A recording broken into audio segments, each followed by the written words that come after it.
Dans cette deuxième vidéo sur le scandale Omega, nous allons parler de la responsabilité. Qui porte la responsabilité de ce scandale? Alors, pour rappel des faits, en 2021, on a une montre qui s'est vendue par la maison d'enchères Philips, une Speedmaster Omega, donc 2915 Broad Arrow. Elle s'est vendue à 3,11 millions de francs suisses. C'est absolument énorme. C'est un record. Donc ça, c'était en novembre 2021.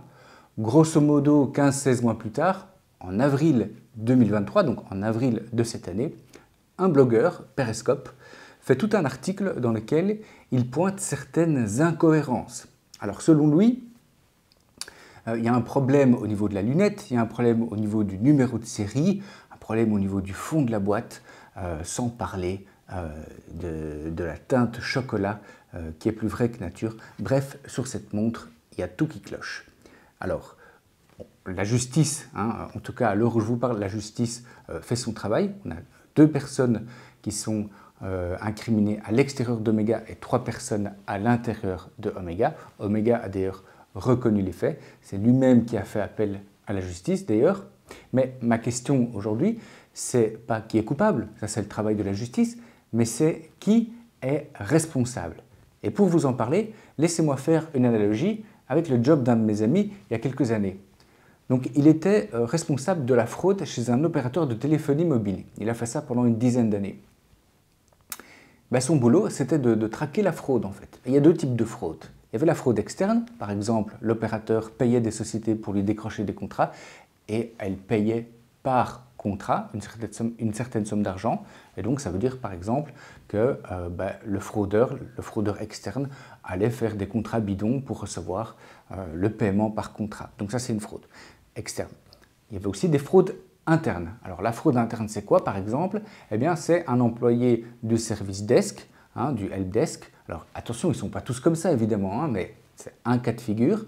Un employé du helpdesk qui a le pouvoir, comme tous les autres, de générer des crédits d'appel et de les donner aux clients qui ne sont pas contents. Eh bien, cet employé, par exemple, il va tout doucement en émettre un petit peu plus, 10%, 20% en plus, et tout d'un coup, il va se rendre compte qu'il peut les donner à des gens autour de lui, voire même peut-être les vendre. Et mon ami, en fait, lui, il traquait ça. Il traquait et il me disait, les fraudeurs, c'est toujours pareil. Au début, ça se passe très très bien, ils gagnent un petit peu, et puis tout d'un coup, ils deviennent super gourmands, ils deviennent super attirés par l'argent, et ils se font toujours avoir sur ce qu'ils disaient, le usage. En fait, tout d'un coup, ça explose. Tout d'un coup, ce n'est pas 10% de crédit en plus qu'ils donnent, c'est 300% de crédit en plus qu'ils donnent.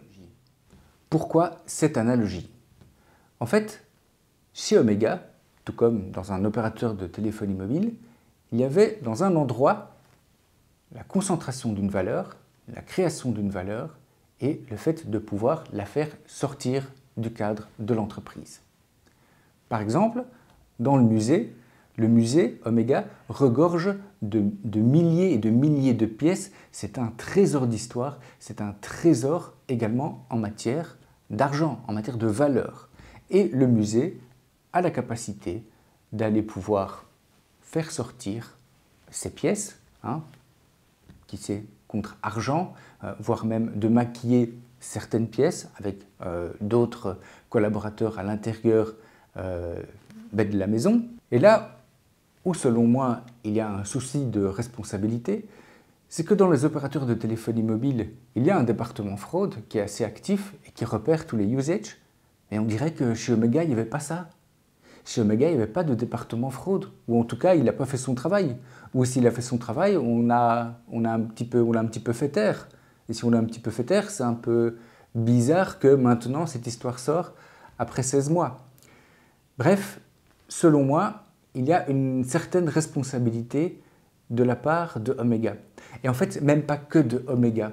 Parce que quand on a un âne dans la cave, quand on a un âne qui chie du fric, on est prié de le surveiller. Et ça, c'était la mission du Swatch Group.